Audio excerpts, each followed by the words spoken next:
नमस्कार। मुद्दा गरम है देख रहे हैं आप, नंबर 1 शो है। और साथ ही आपको बता दें कि लोकसभा चुनाव के 4 चरण पूरे हो चुके हैं और इसके साथ ही मतदान का आधा दौर खत्म हो चुका है। वहीं छत्तीसगढ़ में पहले 3 चरण में ही मतदान संपन्न हो चुके हैं। छत्तीसगढ़ में इस बार चुनाव प्रचार के दौरान कार्टून पॉलिटिक्स जमकर देखा। खत्म होने के बाद भी यह सिलसिला अभी थमा नहीं है, बदस्तूर जारी है। देश में इस वक्त हिंदू मुसलमान के मुद्दे पर जोरदार सियासी संग्राम देखने को मिल रहा है और इसी कड़ी में छत्तीसगढ़ भाजपा ने एक कार्टून वीडियो जारी किया है जिसमें वो कांग्रेस को जिहादियों का साथ देने वाली पार्टी बता रही है। तो कांग्रेस भी भाजपा को मुद्दाविहीन बताते हुए पलटवार कर रही है। ऐसे में सवाल यह है कि क्या देश में सिर्फ हिंदू मुसलमान ही एक मुद्दा बचा है और क्या आगे आने वाले चरणों में जहां पर चुनाव बचे हुए हैं, क्या इसी के इर्द गिर्द चुनाव संपन्न हो जाएगा। और आज जिस तरह से ये लगातार वीडियो जारी किया गया, क्या इस वीडियो में है, इस पर भी आपसे बात करेंगे। क्या कुछ प्रतिक्रिया आ रही है ये भी आपके सामने रखेंगे, मेहमानों से भी बात करेंगे। लेकिन पहले एक रिपोर्ट देखिए और समझिए कि किस तरह की सियासत देखने को मिल रही है।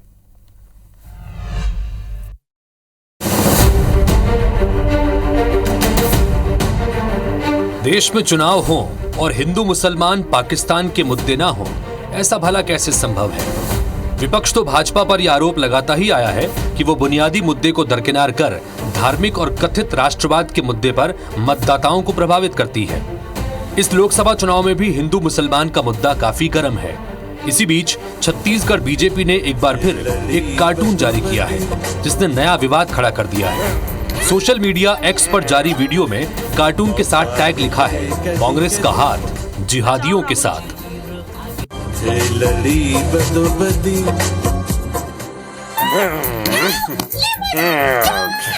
मौका मिले कदी कदी। बचाओ राहुल जी। ये लो भैया। लड़ी बदोबदी मौका मिले कदी कदी। छत्तीसगढ़ भाजपा की ओर से जारी इस वीडियो पर कांग्रेस तमतमा गई है। पीसीसी चीफ दीपक बैज ने वीडियो को स्तरहीन बताया और कहा कि 10 साल सरकार चलाने के बाद भी भाजपा के पास मुद्दे नहीं है, इसलिए पीएम से लेकर हर भाजपा नेता धर्म के नाम पर सियासत करता नजर आता है। वहीं भाजपा का कहना है कि कांग्रेस नेता ही खुद जिहादियों जैसा बयान देते हैं। कांग्रेस संविधान का विरोध करती है। इस तरह की जो हरकतें भारतीय जनता पार्टी की आपत्तिजनक है, स्तरहीन है, इसका कांग्रेस पार्टी कड़ी निंदा करती है। 10 साल की सरकार चलाने के बाद उनके पास कोई उपलब्धि नहीं है। जिस प्रकार की भाषा का उपयोग राहुल गांधी जी, सोनिया जी, उनके बड़े नेताओं ने सर्जिकल स्ट्राइक और एयर स्ट्राइक पर किया है, तो इससे साफ दिखता है कि जिहादियों के साथ में, आतंकवाद के साथ में, नक्सलवाद के साथ में इनका हाथ है। वो संविधान का विरोध करते हैं, ये अपने आप में प्रमाणित हो रहा है। दरअसल इस चुनाव में इन मुद्दों को हवा तब मिली जब प्रधानमंत्री नरेंद्र मोदी ने मतदान के तीसरे चरण से पहले आरक्षण और संपत्ति के सर्वे के मामले पर विपक्ष की मंशा पर सवाल उठाते हुए उस पर करारा हमला बोला।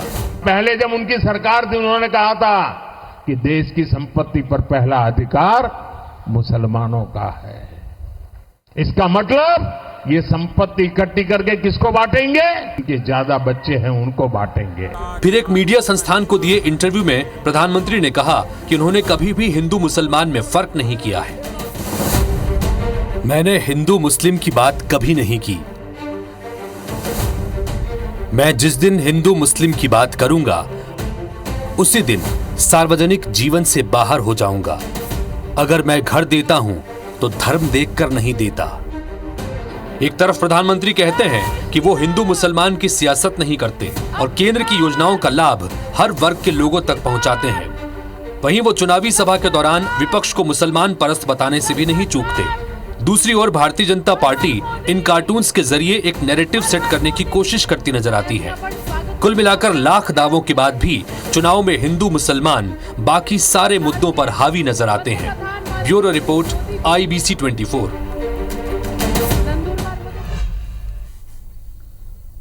तो कार्टून वाला जिहाद और शुरू हुआ फिर से नया विवाद। तो आपने पूरी रिपोर्ट देखी, सीधे चर्चा को शुरू करते हैं। राजपाल सिंह सिसोदिया हमारे साथ में भारतीय जनता पार्टी के प्रवक्ता मध्य प्रदेश से जुड़ रहे हैं।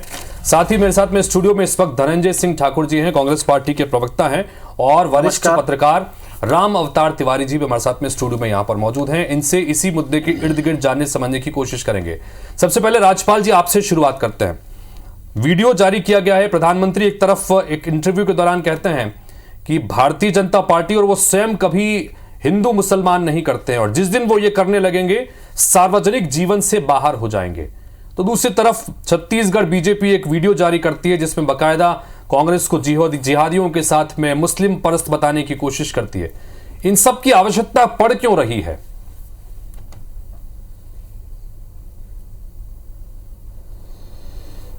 इसलिए पड़ रही है कि इसकी शुरुआत कौन कर रहा है, शुरुआत में जाना पड़ेगा। तो हम देखते हैं कि इसकी शुरुआत विरासत टैक्स की बात उठाने के शुरू होती है। तो सैम पित्रोदा वो ये उठाते हैं कि भाई विरासत टैक्स लागू करेंगे हम अगर सरकार में आते हैं तो। अब विरासत टैक्स क्या है? तो विरासत टैक्स यह है कि यदि कोई जीवन पर्यंत अपना एकत्रीकरण करता है, संपत्ति खरीदता है, मकान बनाता है और जब वो उसकी डेथ होती है तो उसकी मृत्यु के समय पे उसकी संपत्ति में से 55% सरकार जब्त करेगी और उसके ऊपर सच्चर कमेटी के जो 2007 में देश में लागू करने का सिफारिश हुई थी, किसी कारण से लागू नहीं हो सकी, उसके तहत अल्पसंख्यकों का पहला अधिकार हो जाएगा। अर्थात बहुसंख्यक की संपत्ति लेकर अल्पसंख्यक को सौंपना, ये षड्यंत्र कांग्रेस का है। और ये सैम पित्रोदा ने जब कहा तो राहुल गांधी जी ने तत्काल उनको ओवरसीज कांग्रेस के अध्यक्ष पद से इस्तीफा दिलाकर बाहर कर दिया। तो ये किसने शुरू किया? ये कांग्रेस ने शुरू किया। जब कांग्रेस कोई इस प्रकार की तुष्टीकरण की बात शुरू करेगी तो उसका जवाब तो हमें देना पड़ेगा और हमने तो सिर्फ जवाब देने का काम किया। अब जवाब के रूप में ये कार्टून बन के आया तो अगर इससे किसी को मिर्ची लग रही है तो भैया आपने काहे को ऐसा बयान दिया? क्यों आपने विरासत टैक्स की बात कही? क्यों सैम पित्रोदा जी ऐसा बोले? क्यों सैम पित्रोदा को मिड टर्म में ओवरसीज कांग्रेस के अध्यक्ष से हटाना पड़ा? ये सारे प्रश्न हैं। और उसकी दूसरी तरफ अगर हम देखते हैं मोदी जी, ठीक है, तो मोदी जी ने सबके साथ सबके विकास की बात कही। अगर मोदी जी प्रधानमंत्री आवास का भवन देते हैं किसी गरीब को तो फिर बहुसंख्यक को भी मिलता है, अल्पसंख्यक को। लेकिन यही तो विरोधाभास दिख रहा है राजपाल जी, इसलिए तो हम सवाल पूछ रहे हैं। जैसे हमने आपको रिपोर्ट में बताया, अल्पसंख्यक स्वयं ये कह रहे हैं एक तरफ, बहुसंख्यक को भी मिलता है। ठीक है, यही तो विरोधाभास। तो ये जो विरोधाभास नहीं है राजपाल जी, वो कहते हैं कि हम योजनाएं बनाते हैं तो उसमें सारे धर्म लोगों को फायदा मिलता है। तो फिर ये विरोधाभास की स्थिति क्यों है? आप तक आवाज आ रही है मेरी राजपाल जी? आप सुन लीजिए सवाल, उसके बाद आराम से सब लोग बात करते हैं। इसीलिए ना कि कांग्रेस इस प्रकार की बात। राजपाल जी सवाल तो सुन लीजिए। हाँ, मैं सुन रहा हूं। सवाल मेरा ये है राजपाल जी आपसे, मैं आपको यही बता रहा हूं। सवाल मेरा राजपाल जी ये है, सवाल सुन लीजिए प्लीज, निवेदन कर रहा हूं आपसे मैं। सवाल मेरा ये कि आप कहते हैं कि ये कांग्रेस पार्टी की तरफ से हुआ, प्रधानमंत्री जी कहते हैं कि हम ये नहीं करते, लेकिन आपकी ही पार्टी की तरफ से इस तरह के वीडियो निकल के सामने आते हैं। तो ये विरोधाभास की स्थिति, कांग्रेस कहती है कि पीएम दिन में कुछ कहते हैं और रात में कुछ कहते हैं, क्या कहेंगे इस पर?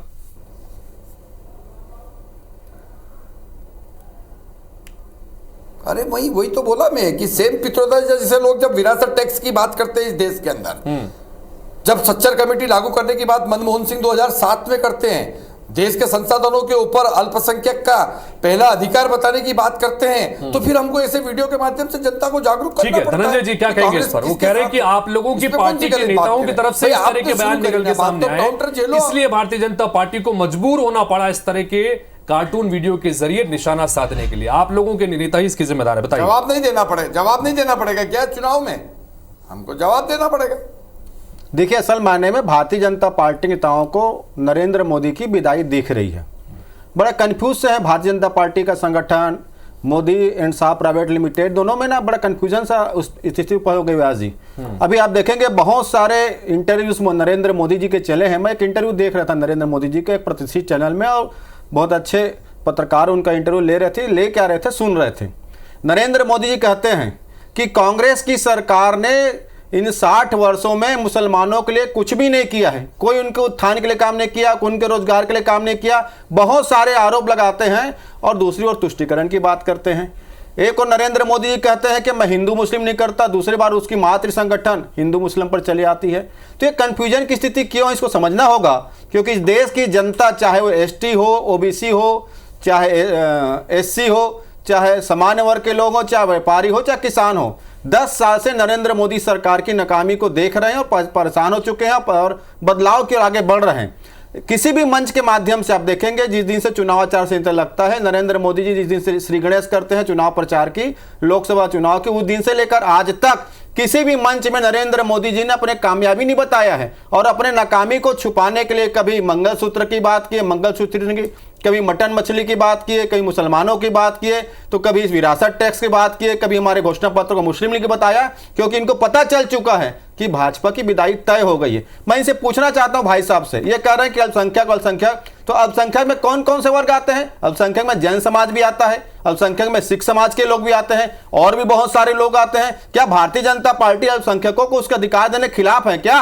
ये बता दीजिए। और अगर जिहादी कह रहे हैं, अगर इनके चित्र को मान लिया, एक सेकंड दीजिएगा, जिहादी मानते हैं तो सिकंदर बख्त तो भारतीय जनता पार्टी के फाउंडर मेंबर थे, तो पहला जिहादी तो आपने फाउंडर मेंबर बनाया। दूसरा, देश के राष्ट्रपति अब्दुल कलाम जी थे जिसने अग्निपथ से पास तो बनाया। तो आप अपनी व्यवस्था के राजनीति के लिए किसी कौम को गाली मत दीजिए, आप हार रहे चुनाव। चलिए, मैं इस पर जवाब जरूर लूंगा उनसे, लेकिन एक सवाल ये जो उन्होंने भी उठाया, राजपाल जी, उनका कहना है कि ये जो सारे मुद्दे निकल रहे हैं ये तो आपकी ही पार्टी के नेता निकाल रहे हैं, चाहे वो सैम पित्रोदा हो, चाहे वो पाकिस्तान की बात करने वाले मणिशंकर अय्यर हो, तो आपकी ही पार्टी के भीतर से इस तरह की बातें निकल रही हैं, और आप लोगों की तरफ से भी लगातार संविधान आरक्षण की बात कही जा रही है। सैम पित्रोदा ने अमेरिका के घटना का जिक्र किए, और जो अमेरिका में जो व्यवस्था है उसको बताने का है, किसी की संपत्ति 10 अरब से ज्यादा हो जाए और अगर उसकी मृत्यु जाती है तो संपत्ति सरकार के पास जाती है, कोई अल्पसंख्यक के पास नहीं जाता है। तो क्या सरकार को अल्पसंख्यक मानते हैं? तो किस प्रकार की बात करते हैं? और इस देश में 1985 में विरासत टैक्स को हटा दिया, ऐसा मैंने पढ़ा है कहीं पे। तो भारतीय जनता पार्टी ये बताए कि 15 लाख जो देने वाले थे गरीब को, जो हिंदुओं को, जो अन्य वर्गों को, दिए क्यों नहीं है? ये बता दे गरीबों के लिए उन्होंने क्या किया है। राजपाल जी, कांग्रेस से कह रही है कि भारतीय जनता पार्टी को इस चुनाव में हार सामने दिख रही है, इसलिए असल मुद्दों के बजाय हिंदू, मुस्लिम और पाकिस्तान और बाकी मंगलसूत्र तमाम बयानों का जिक्र किया जा रहा है, और ये वीडियो भी उसी कड़ी में सामने आया वहां से जहां पर चुनाव संपन्न हो चुके हैं छत्तीसगढ़ में। बताइए राजपाल जी।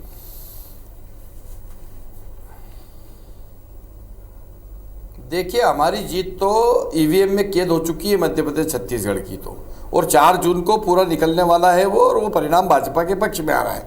विषय वो नहीं है, विषय ये है कि सैम पित्रोदा आके कहते विरासत टैक्स लगाने की और सरकार में पैसा जमा हो जाएगा, और सच्चर कमेटी 2007 में मनमोहन सिंह के समय पे आती है। वो कमेटी कहती है कि इनके ऊपर पहले संसाधनों के ऊपर, पहला देश के संसाधनों पे पहला अधिकार जो है अल्पसंख्यक करेगा। ये तुष्टिकरण का सर्वश्रेष्ठ उदाहरण है। तो मतलब सिख भी आते हैं ना संख्यक में, जैन समाज के भी आते हैं ना, तो क्या भाजपा इन दोनों का विरोध करेगी क्या? देना पड़ेगा, हमको जवाब देना पड़ेगा। तो भाजपा सिख समाज को मिलने वाले सुविधाओं का विरोध कर रही क्या? जैन समाज को मिलने वाले सुविधाओं का विरोध कर रही क्या? कि अल्पसंख्यक का दर्जा मिला है। सुन लेते सुन। अरे सिख समाज ने तो सिख समाज आप तो अल्पसंख्यक की बात कर रहे हैं ना, कमलनाथ जी है, आप तो अल्पसंख्यक की बात कर रहे हैं। देश में सिख समाज के लोगों को भी अल्पसंख्यक का दर्जा मिला है, 84 के दंगे जैन समाज के भी लोगों को मिला हुआ है। पर नरेंद्र मोदी जी जो एक नाकाम प्रधानमंत्री है, जो 10 साल से देश के हर वर्ग को ठगने का काम किया है, गरीब से लेकर, हिंदू से लेकर, मुसलमानों से लेकर, सिखों से लेकर, ईसाइयों से लेकर, सबको लूटने का काम किया है। अब चुनाव हार रहे हैं तो उन्हें मंगलसूत्र याद रहा है, मछली मटन याद आ रहा है, और पाकिस्तान के नरेंद्र मोदी जी भूल गए। धनंजय जी, के माध्यम से मैं राम अवतार जी को भी चर्चा में शामिल करता हूं, क्योंकि आप दोनों एक साथ बोल रहे हैं, दर्शकों को कुछ समझ नहीं आएगा। राम अवतार जी, से कांग्रेस ने लंबे समय से नहीं, मेरी टर्न पे वो बोल रहे हैं भाई, ठीक है, मेरी टर्न बोलिए संक्षेप में बोलिए। उनकी टर्न पे मैं सुन रहा था, बोलिए बोलने की बारी तो वो इंटरवीन कर रहे हैं। तो मैं ये कह रहा था कि सांप्रदायिकता के आधार पर, सांप्रदायिकता के आधार पर इस देश को लंबे समय तक गुमराह करने वाली कांग्रेस, जिसने लंबे समय से तुष्टीकरण की संरचना के तहत, तुष्टीकरण की योजना के तहत इस देश के मुसलमानों को छलने का काम किया, आज हम संतुष्टिकरण की योजना के माध्यम से तुष्टीकरण का आरोप कैसे? हमने मुसलमानों को दिया नहीं कर रहे हैं, तो आरोप कैसे? समाज में अगर हम योजनाएं देते हैं, हमने अगर आप आरोप लगा रहे हो, ठीक है, तो कुल मिलाकर भारतीय जनता पार्टी लगातार कांग्रेस पार्टी के तुष्टीकरण के आरोप लगाती रही। राम अवतार जी, आपसे जाना चाहिए। राम अवतार जी, को लेकर कांग्रेस जहां पर जो छत्तीसगढ़ की सियासत में हमने देखा है कि जब से ही चुनाव का आगाज हुआ, तारीखों का ऐलान हुआ, प्रत्याशियों के नाम सामने आए, उसके बाद से लगातार यहां पर इसी तरह की कार्टून पॉलिटिक्स बड़ी इस बार देखने को मिली। कई सारे फोटोज भी सामने आए, वीडियोस भी सामने आए। चुनाव संपन्न हो गए हैं, उसके बावजूद छत्तीसगढ़ बीजेपी की तरफ से एक पोस्ट आया है जिसको हम दिखा भी रहे हैं। आप इसको किस तरह से देखते हैं? ठीक चुनाव में 4 चरण संपन्न होने के बाद में इस तरह का पोस्ट निकल के आना। एक कार्टून जो है वो कम शब्दों में एक बड़ा संदेश देने का माध्यम है। तो भाजपा जो है इस कार्टून के जरिए से एक बड़ा संदेश माध्यम देने की कोशिश कर रही, जो उसका एक एजेंडा भी है कि हिंदुत्व की बात करो। अगर मुसलमान को जो शुभचिंतक वो कांग्रेस को बताओ, वो उसका एजेंडा है। और हम जो चुनाव में मुद्दा किस तरफ चाहते हैं, मुद्दा युवा वर्ग क्या चाहता है, किसान क्या चाहता है, मध्यम वर्ग किस तरफ चाहता है, ये मुद्दे पे कोई बात करने की तैयारी नहीं है। अपने वोट बैंक की राजनीति, अपने माइंडसेट कराने काम, अपने वोट आधार तैयार करने काम, एक सोची समझी रणनीति के तहत इन चीज़ों को जारी करना, चर्चाओं में लाना और एक अपने आप को शुभचिंतक बनाने का एक बड़ा माध्यम तरीका मुझे इसमें नजर आता है। अगर आप इसको देखेंगे तो ये राजनीति है। राजनीति में दांव पेच सारे जीतने का क्रम वो किया जाता है, उसी का यह हिस्सा लगता है। अब इसमें कांग्रेस की हो सकता है, इसमें कांग्रेस कमजोरी भी रही हो, तो इस कमजोरी कांग्रेस नहीं, कोई भी विपक्षी पार्टी हो, वो अगर कमजोरी है उसकी, तो उस कमजोरी को उभार कर दिखाओ। चाहे वो भाजपा कमजोरी कुछ है तो उसको भी कांग्रेस दिखा रही, तो एक दूसरे को जो है। आपको क्या लगता है, चूंकि ये जिस तरह से कार्टून लगातार जारी किए गए और अब भी लगातार वीडियोस सामने आ रहे हैं, और मेन वोटर्स को क्या ये इस तरह की चीजें प्रभावित करती हैं, या क्या इसकी वजह से ध्यान वाकई में भटकता है, ये मुद्दे बन पाते हैं? तो मुद्दे बन पाते हैं, चर्चा होती है, मुद्दे बन पाते हैं और एक आधार तैयार होता है। तो ये आधार तैयार ऐसे एक दिन में नहीं होता। माइंडसेट जो करने का काम है वो रणनीति के साथ ये काम हो रहे हैं और वो काम में सफल होती दिख रही है भाजपा। वो इसीलिए इस तरह के मुद्दे जो उठा रही है और उठा के हिंदुओं को या हिंदुत्व को जगाने का और वोटों को एकत्रितकरण करने का और अपने जो उसके एजेंडे हैं उसके प्रति प्रतिबद्धता बताने का एक उसका माध्यम है, रणनीति, उसी माध्यम के तहत वो काम कर रहे हैं। धनंजय जी, इन सब के बीच चूंकि 3 चरण के चुनाव बचे हुए हैं, उन 3 चरणों में जो प्रमुख राज्य हैं उनमें उत्तर प्रदेश में 7 चरणों में चुनाव है, पश्चिम बंगाल 7 चरणों में चुनाव है, बिहार में भी 7 चरणों में चुनाव है, उसके अलावा महाराष्ट्र, ये कुछ ऐसे राज्य हैं जहां पर चुनाव बचे हुए हैं। ये मुस्लिम आबादी यहां पर भी अच्छी खासी है। क्या आपको नहीं लगता कि सोची समझी रणनीति के तहत भारतीय जनता पार्टी की तरफ से इस तरह के, चाहे वो वीडियो के रूप में, चाहे बयानों के रूप में, अलग अलग चुनावी सभाओं में, चूंकि प्रधानमंत्री भी ये बात लगातार कर रहे हैं, एक रणनीति के तहत सब हो रहा है और ये चुनौती बन जाएगा इंडिया के लिए? देखिए, इस देश की जनता जागरूक हो चुकी है व्यास जी। 10 साल सत्ता जिनको दिए हैं कि काम किया जाएगा और 10 साल में उनके भलाई के लिए काम होगा।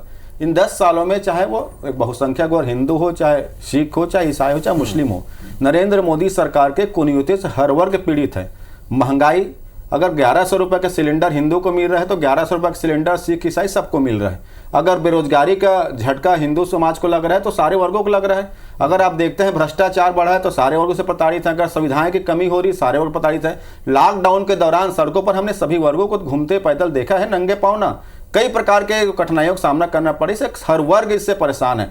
किसी एक वर्ग की भलाई 10 साल में नरेंद्र मोदी सरकार ने किया क्या? मैं पूछना चाहता हूं, कांग्रेस की सरकार जब थी तो आप याद होगा 410 का सिलेंडर सबको मिलता था, रोजगार सबको मिलता था, दूध अगर बिना टैक्स था सबको मिलता था। आज कौन सा ऐसा वर्ग है जो जिसकी भलाई काम नरेंद्र मोदी सरकार ने किया है? और इस देश की जनता इस चीज को समझ चुकी है कि चुनाव आएगा तो भारतीय जनता पार्टी हिंदू मुस्लिम की बात करेंगे, भारतीय जनता पार्टी पाकिस्तान की बात करेंगे, भारतीय जनता पार्टी विपक्षी दलों को राष्ट्रद्रोही बताएंगे, विपक्षी दलों को देशद्रोही बताएंगे। ये मुद्दा नहीं है, जनता समझ चुकी है, इनके प्रोगंडम फंसने वाली नहीं है। मैं तो कह रहा हूं ना, अभी जो 4 चरण के चुनाव हुए हैं ना, वहां इनको समझ में आ चुका है कि 400 के जो दावे थे उसकी हवा उड़ गई है और बाकी जो 3 चरण बचे हुए हैं। आपको लग रहा है कांग्रेस पार्टी को ये लग रहा है कि जिन मुद्दों का आप जिक्र कर रहे हैं कि भाई हमारा मैनिफेस्टो इस बार बहुत अलग है, हमारे मैनिफेस्टो की हम बात कर रहे हैं, मुद्दों की बात कर रहे हैं, तो ये आपका मैसेज क्या जनता तक पहुंचा पाने में आप कामयाब हो पा रहे हैं? निश्चित तौर पर मैं तो भारतीय जनता पार्टी के नेताओं को धन्यवाद देता हूं जो उन्होंने हमारे मैनिफेस्टो को लेकर जो झूठ और प्रोपेगेंडा प्रचारित की है ना, ये जनता हमारे मैनिफेस्टो को लाके पढ़ने काम की है कि कांग्रेस के घोषणा पत्र में किसानों को कर्ज माफी की बात है, कांग्रेस घोषणा पत्र में युवाओं को रोजगार की बात है, कांग्रेस घोषणा पत्र में महिलाओं को लग देने की बात है, कांग्रेस के घोषणा पत्र में महिलाओं को आरक्षण देने की बात है। ये सभी वर्गों को मिलेगा ना। अगर हम 10 किलो चावल देने की घोषणा की है तो सभी वर्गों को मिलेगा। ये तो मैं इनको धन्यवाद देता हूं जो हमारे घोषणा पत्र को प्रचारित किया, प्रसारित किया, भले झूठ बोले। राजपाल जी, व्यास जी, एक चीज और है, बोलिएगा। देखिए, पिछले दिनों एक भाजपा के प्रमुख विपक्षी दल जो था उन्होंने वोट जिहाद की बात की थी, उसकी एक आलोचना हुई थी।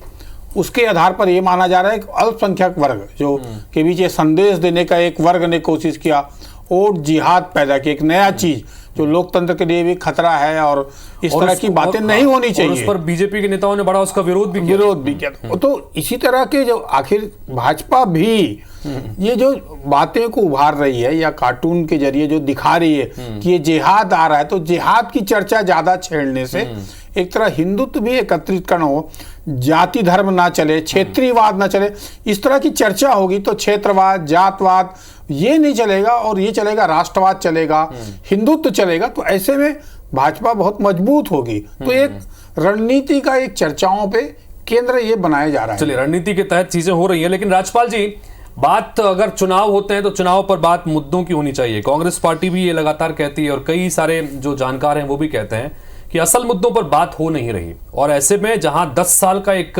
स्वर्णिम कार्यकाल की बात भारतीय जनता पार्टी लगातार करती है, तो उस कार्यकाल के दौरान किए हुए बातों को, कामों की बात कम हो रही है और बाकी जो दूसरे मुद्दे हैं उस पर बात ज्यादा हो रही है। इसके पीछे क्या वजह है राजपाल जी?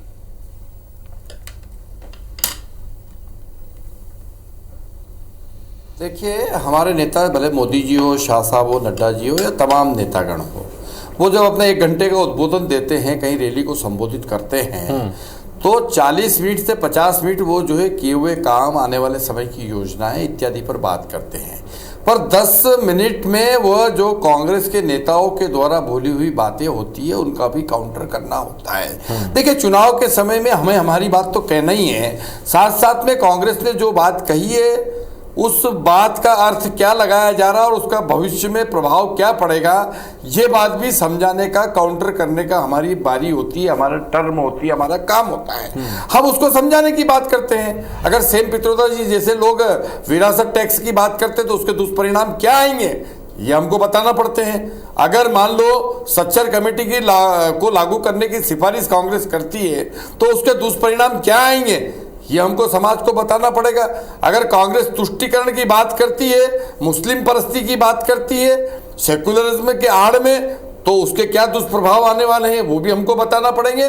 तो कुल मिला के ये सब बातें तो बताना पड़ेगी और ये बताने का हमारा कर्तव्य है, इसलिए हम बताते हैं। कांग्रेस बताए। और रहा सवाल राष्ट्रवाद की बात अभी हो रही थी कि ऐसा होगा तो राष्ट्रवाद को प्रबलता, अरे राष्ट्रवाद को प्रबलता तो देना ही पड़ेगी, देना ही चाहिए। अगर इस भारत देश में रहना है तो वंदे मातरम तो कहना ही चाहिए। ठीक है, राजपाल जी कह रहे हैं कि भारतीय जनता पार्टी के नेता चाहे प्रधानमंत्री हो, मंच पर जाकर अपनी बात रखते हैं तो 1 घंटे के भाषण में 50 मिनट अपने कामों की बात करते हैं और 10 मिनट जो कांग्रेस पार्टी के अलग अलग मुद्दे हैं उस पर निशाना साधने के लिए इस तरह की बात करते हैं। धनंजय जी अपनी बात कीजिएगा, बताइए, फाइनल कमेंट के रूप में बोलिएगा अपनी बात। निश्चित तौर पर मैंने कहा ना कि नरेंद्र मोदी जी लोकसभा चुनाव के शुरुआत के दिन से अब तक जितने भी मंचों में भाषण दिए, चुनावी सभा संबोधित किए, किसी भी मंच में अपने 2014-2019 के घोषणा पत्र में उन्होंने क्या काम किया है एक भी जगह नहीं बता पाए। किसानों की आमदनी बढ़ाने का उसका क्या हुआ, कोई जवाब नहीं दिए। युवाओं के रोजगार पर कोई जवाब नहीं दिए। 100 दिन महंगाई कम करने पर रोजगार नहीं दिए। एक ही बात किए हैं, कोई मंगलसूत्र छीन लेगा, कोई मटन मछली खा रहा है, कोई मुसलमान है, कोई पाकिस्तान चला जाएगा। अरे देश ने देखा है आजादी के बाद अगर किसी प्रधानमंत्री कोई पाकिस्तान गया है तो अटल बिहारी वाजपेयी जी थे, उसके बाद नरेंद्र मोदी जी गए, वो प्रधानमंत्री में अडानी जी गए। तो पाकिस्तान के साथ प्रेम तो भाजपा नेताओं का दिखता है। और जिस प्रकार से पाकिस्तान के आतंकी हमले के बाद पाकिस्तान के लोगों को ही पठानकोट में बुलाकर जो सर्वेक्षण कराए थे नरेंद्र मोदी जी ने, उस दौरान भी देश ने उनकी निंदा किया था। तो ये हिंदू मुस्लिम कर ले, कुछ भी वनस्ता फैला ले, जहर फैला ले, इस बार नरेंद्र मोदी जी 4 जून को पूर्व प्रधानमंत्री होने जा रहे हैं। इस देश से नफरत और वनस्ता खत्म होने वाला है। बातें हमने सुनी। तिवारी जी फाइनल कमेंट आपका चाहूंगा, बहुत संक्षिप्त में बात रखिएगा। जिहाद जो है लोकतंत्र के लिए खतरा है, लोकतंत्र में ठीक नहीं है। यहाँ पर व्यक्तित्व का विकास हो, अच्छा जीवन हो, उस तरफ अगर विकास की बात हो तो ज्यादा अच्छा हो, उस तरफ चले। जिन विश्व के जिन देशों ने जिहाद की सोच पैदा की या जिहाद पे चलने की बात की, उन देशों की दुर्दशा देखिए। तो ये अगर पनप भी रहा है तो कुचलने का काम होना चाहिए हर तरीके से। और अगर इसका राजनीतिक दुरुपयोग ना करके ये कोशिश होना चाहिए कि किस तरह से भारत का विकास हो, लोगों में समन्वय हो सके, भाईचारा बन सके। किस तरह के इसके पहले भी सब, आजादी के पहले भी था सब चीजें, तो इन सब चीजों को एक समग्र रूप से गंभीरता के साथ विचार विमर्श करने की और देश को विकास करने का, बिल्कुल, जाहिर सी संस्कृति का बात है विकास कि करने का दिशा में काम होना चाहिए। लोकतंत्र की मजबूती के लिए चुनाव संपन्न होते हैं और लोकतंत्र की मजबूती इसी में है कि असल मुद्दों पर, विकास के मुद्दों पर बात अगर दोनों ही तरफ से की जाए, पक्ष विपक्ष की तरफ से, जनता के बीच जाया जाए, तो बेहतर तरीके से लोकतंत्र की मजबूती हो पाएगी। बहरहाल मुद्दे तो कई सारे हैं, हर पार्टी की तरफ से मुद्दे उठाए जा रहे हैं, उस पर बात हो रही है, वार पलटवार हो रहा है, लेकिन जनता इन सारे मुद्दों को देख रही है, समझ रही है और सोच समझकर अपना फैसला ले रही है। 4 चरण संपन्न हो चुके हैं, 3 चरण बाकी हैं। जनता के हाथ में सब कुछ है। फिलहाल आप तीनों का बहुत बहुत शुक्रिया चर्चा में शामिल होने के लिए, बात करने के लिए। नमस्कार।